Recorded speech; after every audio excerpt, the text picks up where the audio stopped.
পাকিস্তান ভিখারি দেশ, আর একটা ভিখারি দেশকে কি সাহায্য করবে? আমাদের এখান থেকে আলু, চাল, গম, পেঁয়াজ যদি না যায় বাংলাদেশ শুকিয়ে যাবে।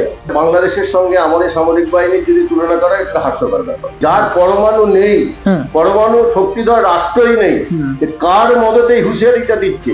বাংলাদেশে মাত্র সৈন্য সংখ্যা ওই 1 লাখের কিছু কাছাকাছি। আচ্ছা, আমাদের রিজার্ভ ফোর্স আছে প্রায় 15 লক্ষর কাছাকাছি। ভারত চাইছে কূটনৈতিক মাধ্যমে সমাধান হোক। ঠিক, যদি সমাধান না হয় আমরা অস্ত্র তুলে দিতে জানি। পাকিস্তান তো একটা মৌলবাদী রাষ্ট্র, ওদের গণতন্ত্র নেই, গণতন্ত্র ধ্বংস হয়ে গেছে। নমস্কার, আপনাদের বেঙ্গল ফ্যাক্টসে স্বাগত। আজকে আমরা একটি গুরুত্বপূর্ণ বিষয় নিয়ে আলোচনা করব। চারিদিক থেকে চোখ রাঙানি, অর্থাৎ বাংলাদেশ অশান্ত, সাম্প্রদায়িক উস্কানিতে উত্তাল বাংলাদেশ। একদিকে বাংলাদেশ বারবার বিভিন্ন রকমের বাংলাদেশের সেনাপ্রধানরা বিভিন্ন রকমের ভারতের উপর চাপ সৃষ্টি করছে, বিভিন্ন রকমের মন্তব্য করছে, যা হাসির খোরাকও হচ্ছে বাংলাদেশ।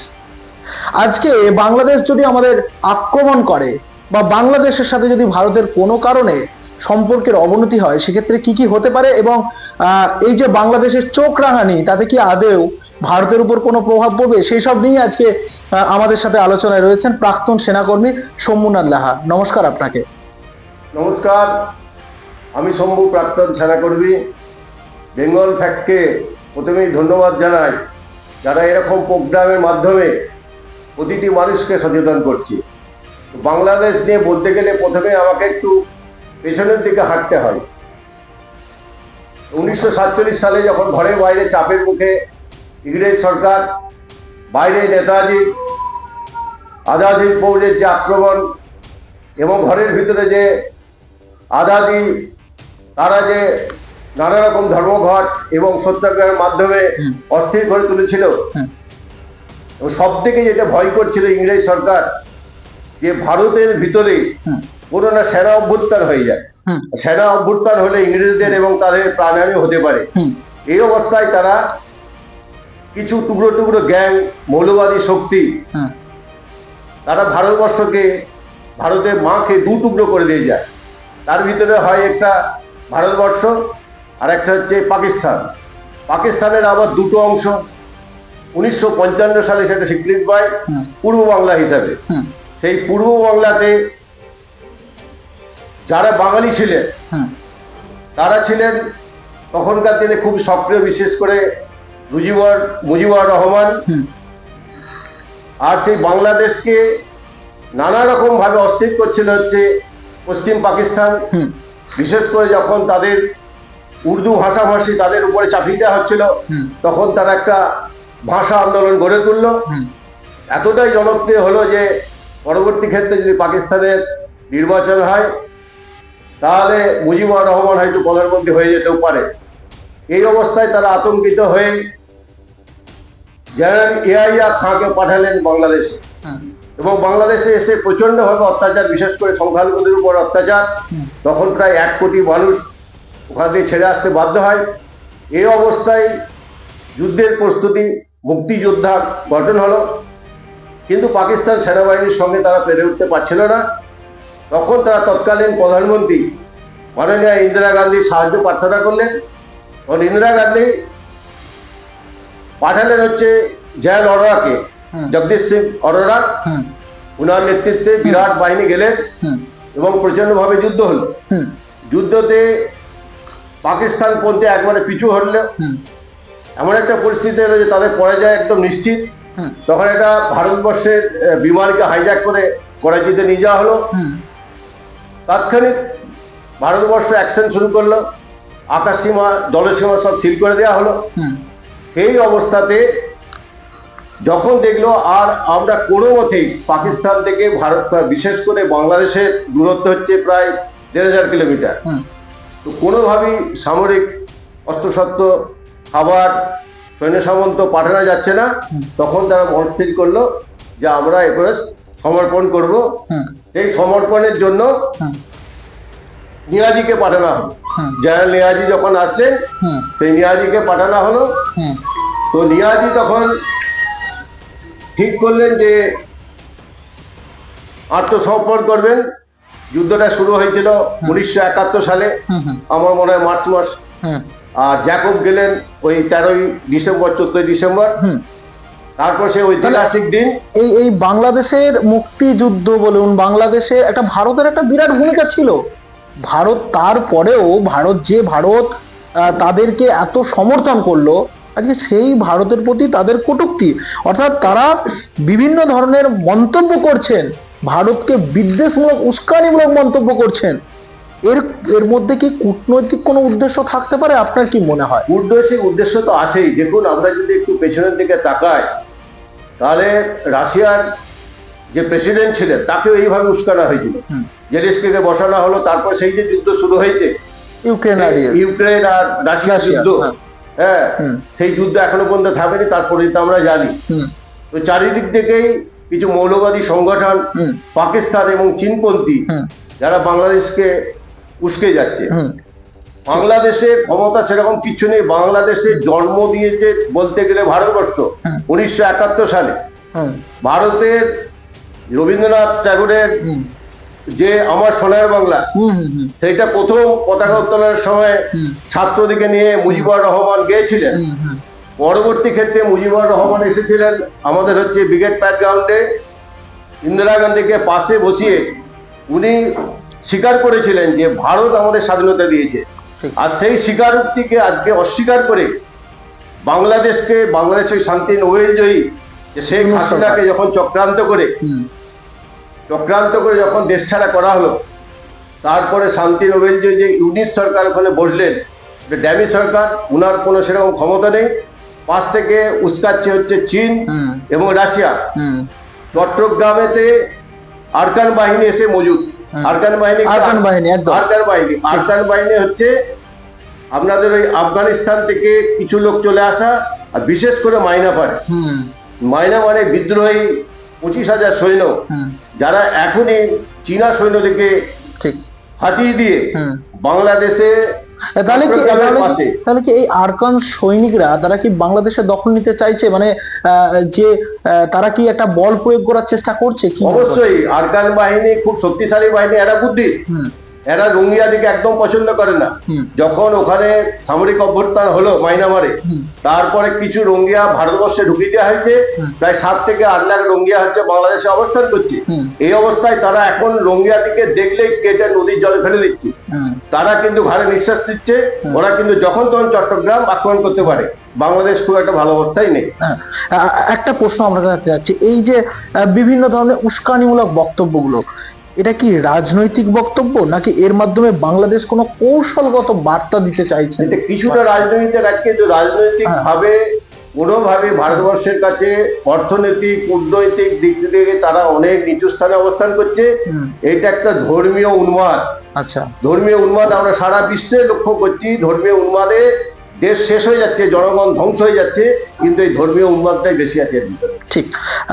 এই যে বাংলাদেশ পরমাণু হুঁশিয়ারি দিচ্ছে, মানে শুধুমাত্র এক ধরনের ভারতকে একটা বাহ্যিক চাপে রাখার কৌশল, নাকি একটা গুরুতর সামরিক অবস্থান তৈরি করছে? তাহলে এটা তো একদম একটা হাস্যকর জিনিস। যার পরমাণু নেই, পরমাণু শক্তিধর রাষ্ট্রই নেই, কার মদতেই হুঁশিয়ারিটা দিচ্ছে? ভারতবর্ষের কাছে প্রচুর পরমাণু অস্ত্র মজুদ। ভারতবর্ষ এখন পৃথিবীর 4র্থতম সামরিক। ভারতের সৈন্যবাহিনীর সংখ্যা প্রায় 14.55 লক্ষ। বাংলাদেশ থেকে 36তম স্থানে রয়েছে। বাংলাদেশে মাত্র সৈন্য সংখ্যা ওই 1 লাখের কিছু কাছাকাছি। আমাদের রিজার্ভ ফোর্স আছে প্রায় 15 লক্ষর কাছাকাছি। আমাদের প্যারামিলিটারি ফোর্স আছে প্রায় 26 লক্ষ। বাংলাদেশে প্যারামিলিটারি ফোর্স থাকলে ওদের রিজার্ভ বাহিনী কিছু নেই। এই অবস্থায় ওদের যা অবস্থা, স্থলবাহিনী সেখানে যুদ্ধের হুঁশিয়ারি দিচ্ছে। আপনারা শুনলে একটা অবাক হয়ে যাবেন। কিছুদিন আগে আফ্রিকাতে আমাদের একটা সেনামহড়া হয়েছিল সারা বিশ্বে। সেখানে আমাদের মার্কস বাহিনী, মানে আমাদের নৌবাহিনীর মার্কস বাহিনী এসেছে 1 নম্বরে কমান্ডো বাহিনীতে। আর 7ম স্থানে এসেছে আমাদের গরুর বাহিনী, বিমান বাহিনী। এরপরেও আছে এনএসডি। এবং এই সমস্ত কমান্ডারদেরকে নিয়ে আরেকটা নতুন আমাদের কমান্ডার, বিশেষ করে আমাদের ওই অ্যাকশন স্কোয়াড গঠন হবে। বাহ। আরেকটা বিষয়, এই যে ভারত বাংলাদেশ সীমান্তের যে নিরাপত্তা বা সামরিক অবস্থান নিয়ে আপনি কি বলবেন? ভারত বাংলাদেশ সীমান্ত নিয়ে চিন্তিত তো প্রতিটি ভারতবর্ষে এবং বিশেষ করে বাংলাদেশের ঠিক। থেকে আসা লোক এবং এই বাংলার লোক তো চিন্তিত থাকবেই। তার কারণ হচ্ছে প্রায় 4000 কিলোমিটার উপরে বাংলাদেশের সীমান্ত। পশ্চিমবাংলাতে আছে প্রায় 2000-এর উপর, 2200 কত কিলোমিটার। এর ভিতরে কিছু কাঁটাতারে বেড়াও নেই, আর কিছু আছে মানে জল সীমানা। এবং যে কোনো সময় ওদের এই স্লিপার সেল ভারতবর্ষে ঢুকে বিচ্ছিন্নবাদী মানে যে শক্তিগুলো আছে যে কোনো সময় অরাজকতা তৈরি করতে পারে, বম ব্লাস্ট করতে পারে এবং অস্থিরতা তৈরি করতে পারে, মানুষজনকে খুন করতে পারে। এখন এর সমাধান কিভাবে সম্ভব, মানে মানে কি কি কি ধরনের প্রস্তুতি নেওয়া যেতে পারে? না, প্রস্তুতি ভারত ভেবে নেই। হ্যাঁ, এটা নিঃশর্তে ভারত তার সামরিক অভ্যুত্থান এবং বর্ডার এলাকা সিল এবং হাতিমারা, বিশেষ করে একটা চিকেন নেক আছে, এই চিকেন নেকটা অনেক দিনের স্বপ্ন। এর সূত্রপাত হয়েছে একটা বৃহৎ শক্তি দিয়ে। আচ্ছা। হ্যাঁ, বিশেষ করে যে বৃহৎ শক্তিধর রাষ্ট্র, তার বাইডেন সরকার একটি দ্বীপ চেয়েছিলেন আপনার শেখ হাসিনাকে, উনি দিতে অস্বীকার করায় পাকিস্তান আইএসআই এবং উগ্রবাদী কিছু সংগঠনকে দিয়ে বাংলাদেশে অস্থিরতা তৈরি করে রাখে। এখন আমাদের পরবর্তী দিকে আমরা ভারত শান্তিপ্রিয় দেশ, ভারত চাইছে কূটনৈতিক মাধ্যমে সমাধান হোক। যদি সমাধান না হয় আমরা অস্ত্র তুলে দিতে জানি এবং আমরা যে যোগ্য জবাব দিতে জানি, সেটা 1971 সালে কার্গিল যুদ্ধে আমরা দেখিয়ে দিয়েছি। 1965 সালে চীন পাকিস্তান যুদ্ধের পরেতে, মাফ করবেন, চীনের সঙ্গে আমাদের ভারতের যুদ্ধের পর থেকে আমাদের সামরিক যথেষ্ট শক্তিশালী। এখন স্থল, জল, বিমান বাহিনী পৃথিবীর সেরা বললেই চলে।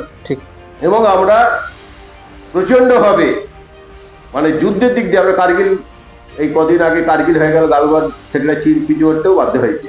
তো আমরা খুবই সক্ষম, কিন্তু একটা দিকে আমাদেরকে সতর্ক থাকতে হবে যে বিশেষ করে আমরা যে সংখ্যা গুরু এবং সংখ্যা লঘু, সংখ্যা গুরুরাই পারে সংখ্যা লঘুদের নিরাপত্তা দিতে। সেখানে সংখ্যা গুরুদিকে একত্রিত থাকতে হবে এবং তাদের চোখ কান খোলা রাখতে হবে। ঠিক এই জায়গাটা থেকে ভারত ও বাংলাদেশের সম্পর্কে ভবিষ্যৎ কিভাবে এগোবে? আর বিশেষত যখন বাংলাদেশ এভাবে একটা উস্কানি ছড়াচ্ছে, উস্কানিমূলক বক্তব্য রাখছে, যখন মন্তব্য সামনে আসছে, আদেও কি ভারত বাংলাদেশের সম্পর্কের যে একটা মলিনতা ছিল সেটা কি আস্তে আস্তে এগোবে? মানে কি মনে হয়, সম্পর্কে কি চির ধরতে পারে? না, ভারত বাংলাদেশের বর্তমান সম্পর্ক তো চির ধরেইছে, অলরেডি ধরে গেছে। হ্যাঁ, ধরেছে। তার কারণ হচ্ছে পাকিস্তান জন্ম নেবার পর থেকে পাকিস্তানের এজেন্ডা ছিল ভারত বিরোধিতা। আর এখন বাংলাদেশের সরকার নেই, পাকিস্তান এবং চীনের মদতপুত্র কিছু উগ্রবাদী এবং কিছু স্লিপার সেল তারা কাজ করছে। তারা এই দেখুন, আপনার এই আমি বহুপদের তৈরি চিন্ময়ানন্দকে বিনা দোষে অ্যারেস্ট করলো বাংলাদেশ সরকার। যেই ভাষায় কথা বলছে, সেখানকার কোর্টও সেই ভাষায় কথা বলছে। উনার পক্ষে কোনো আইনজীবীকে দাঁড়াতে দিল না, প্রাণনাশের হুমকি দিচ্ছে। এই অবস্থায় সংখ্যালঘুদের উপরে এত অত্যাচার শুরু হয়েছে, সংখ্যালঘুরা ভারতবর্ষে চলে আসতে চাইছে। এর আগে 1 থেকে 1.5 কোটি শরণার্থী ভারতবর্ষে এসেছে, বাধ্য হয়ে 1971 সালে তৎকালীন প্রধানমন্ত্রী সেনা পাঠাতে বাধ্য হয়েছিলেন। কেন ওনাদের এখন এই উত্তেজনাটা কিভাবে সম্ভব মেটানো? কূটনৈতিক আলোচনা নাকি কোনো সামরিক সমাধান, মানে কি কোন পদ্ধতি থাকতে পারে? না, ওনারা এটা চাইছেন, বিশেষ করে চীন আমেরিকা চাইছেন একটা অস্থিরতা তৈরি করে ভারতের যে অর্থনীতি, সেই অর্থনীতি নষ্ট করে দেওয়া। তো এখানে আমাদের মাননীয় প্রধানমন্ত্রী এবং আমাদের যারা স্বরাষ্ট্রমন্ত্রী এবং স্বাস্থ্য সচিব ওখানে গিয়েছিলেন, ওনারা যা বলে এসেছেন তাতে করে আমরা যুদ্ধ চাই না। ভারতবর্ষ স্বাধীনের পর থেকে কোনো কালে আগে ভাগে যুদ্ধ তারা করে না, কিন্তু যুদ্ধ যদি আমাদেরকে সঁপে দেওয়া হয় আমরা যুদ্ধ করতে প্রস্তুত। এবং আমাদের হাতে আছে বিশাল অস্ত্র সম্ভার, অগ্নির মতো ক্ষেপণাস্ত্র। এই জায়গাটাই দুই দেশের মধ্যে সামরিক বাহিনীর প্রস্তুতির পরিস্থিতি কেমন হতে পারে যদি বাস্তবে দেখা যায় সামরিক সংঘর্ষে এগিয়ে গেল ব্যাপারটা, তখন দুই দেশের মধ্যে সামরিক বাহিনীর প্রস্তুতিটা কি থাকতে পারে, মানে কি রকম ভাবে এগোতে পারে? না, ওইটা একটা বাংলাদেশের সঙ্গে আমাদের সামরিক বাহিনীর যদি তুলনা করা, একটা হাস্যকর ব্যাপার। আমাদের কাছে কোনো দিক দিয়ে ওরা টিকতে পারবে। আচ্ছা। আমাদের যে এয়ারক্রাফট থেকে অত্যাধুনিক রাফাল বিমান থেকে আমাদের হাতে যা আছে সারা বিশ্বের কাছে নেই। যখন অসুর বধের সময় মা দুর্গাকে চারিদিক থেকে অস্ত্র নিয়ে এসেছিল, সেরকম আমাদের এই সামরিক এখন যে এই সামরিক বাহিনী নিয়ে সম্প্রতি যদি দেখেন যে সমাজ মাধ্যম রয়েছে, সেখানে কিন্তু বাংলাদেশকে নিয়ে বিভিন্ন ট্রল করা হচ্ছে। দেখা যাচ্ছে যে আপনার একটা হাঁড়ির মধ্যে দুজন আসছে, আপনার জলবাহিনী আসছে, কোথাও দেখানো হচ্ছে একটা বাঁশের হেলিকপ্টার, তার উপরে সেনাবাহিনী বসে হচ্ছে, বিভিন্নভাবে হাস্যকর ট্রল বানানো হচ্ছে। তো হাস্যকর তো হবে, তার কারণ আমাদের নৌবাহিনী এখন সক্ষম নৌবাহিনী।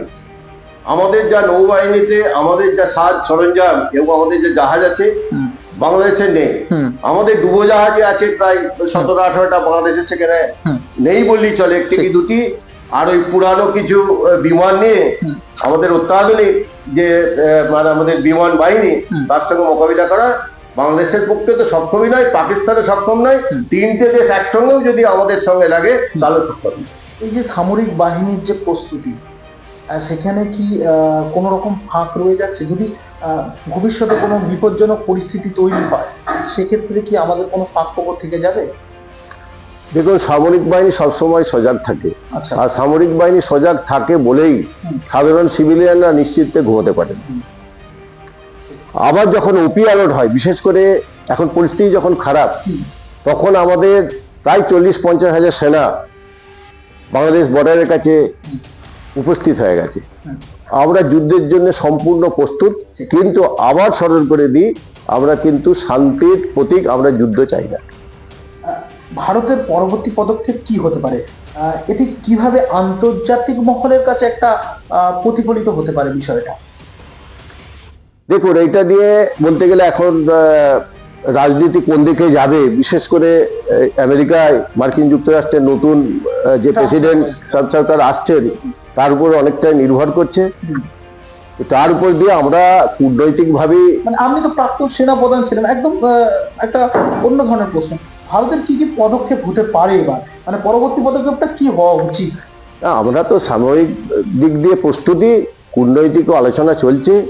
যদি মিটে যায় ভালো, আর নাহলে যুদ্ধের দিকে আমাদেরকে যেতে হবে। আর যুদ্ধে যদি যেতে হয়, অন্য কোনো কান্ট্রি যদি আশেপাশে যদি দু একটা কান্ট্রি এসেও যায়, ভারতের কোনো যায় আসে না।